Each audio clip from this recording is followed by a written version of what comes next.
大家好啦，我係 Thomas。咁我咧就喺度咧同大家介紹一下，我做咗一個Telegram 嘅 group。咁呢個 Telegram 嘅 group 咧叫 Self Protection for Coronavirus，即係冠狀病毒咧，我哋點樣去自我保護咧咁樣。咁喺呢度咧，我想同大家睇一睇咧，就係有啲啱啱收到咧，唔係收到嘅，即係應該話喺個 Facebook 另外一個 group 裏邊咧，有啲大陸湖北嘅網友咧就講過佢哋領咗嘢之後咧，後來飲咗 Cassius 嘅金絲水嘅個案嘅。咁喺度咧同大家讀一讀嚇。首先大家可以睇住呢度啦嚇，喺疫情期間發熱咳嗽喝完金絲水好轉的案例。第一位朋友分享，在湖北待了7天日，22號坐 K358回廣州，他當時體温36.2度，平時體温36.2度。回到廣州感覺熱，但背冷。23日到東莞，23號開始戴口罩。24號感冒，當天開始咳嗽，體温36.7度，去醫院，醫生開了消炎藥，開的是西藥、青霉素等等，藥名記不清了。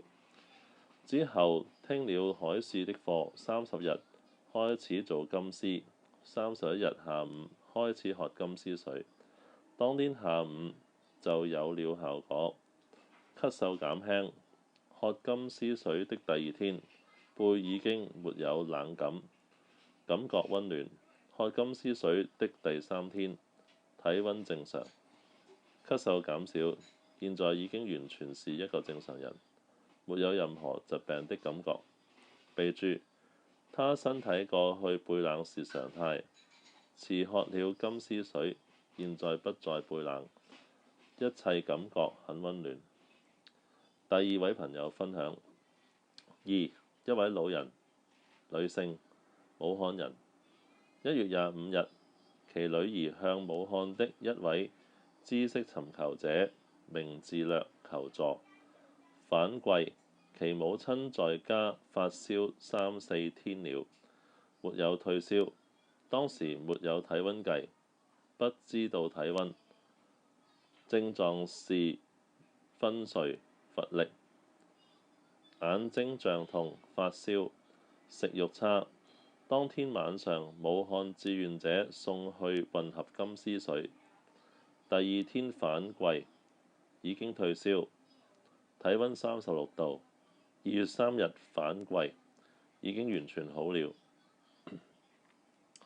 第三位朋友分享，隨着今天上午最新的檢查結果出爐，根據大夫得意見，我結束了6天的隔離生活，終於回到家中。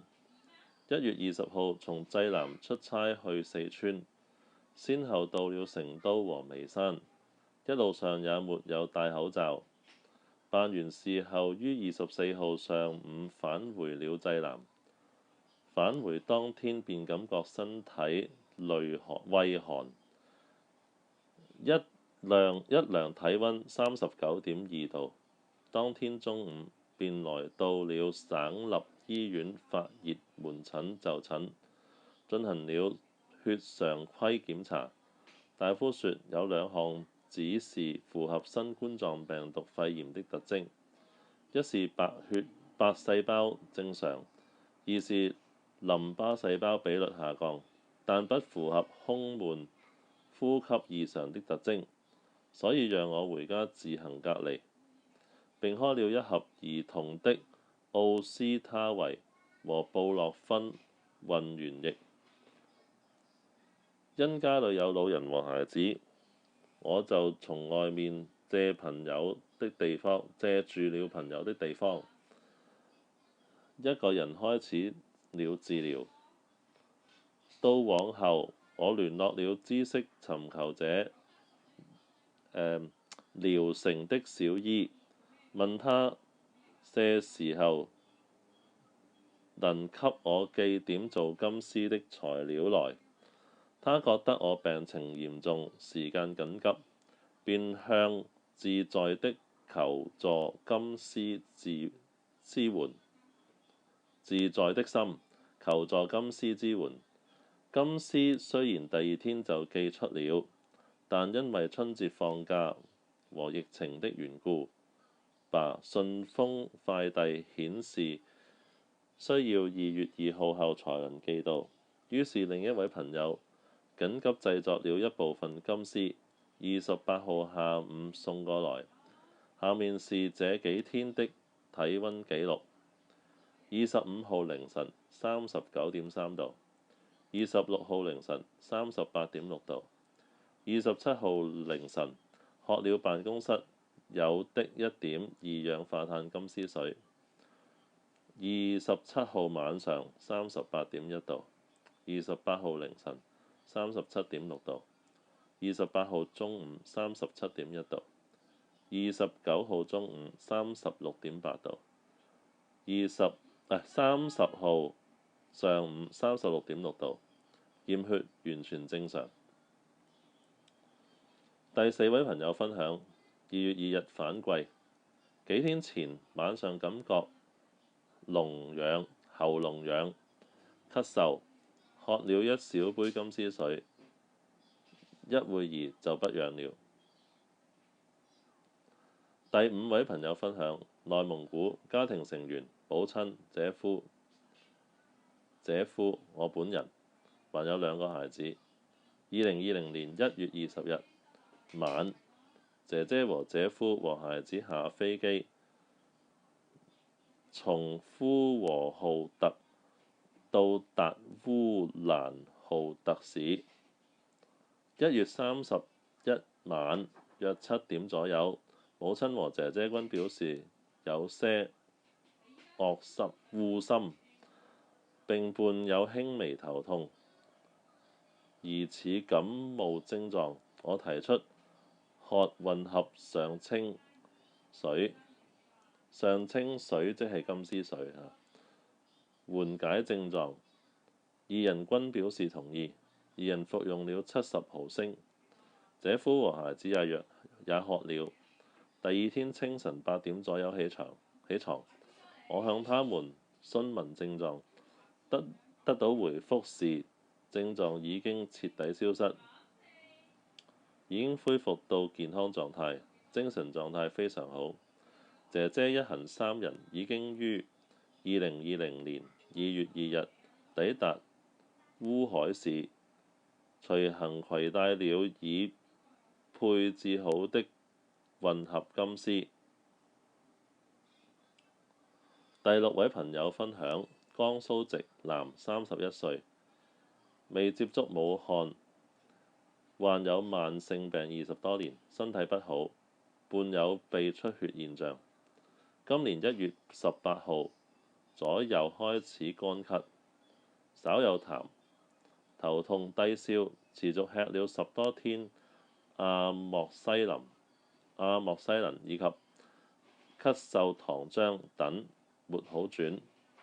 4、5天前開始按照海市先生的這次專門為武漢新冠狀病毒專門製作的教學視頻，在家製作了金絲水，刷牙洗臉擋口，喝少量，現在不咳嗽了，身體也有活力，吃飯多了，最明顯是排泄每天回復正常。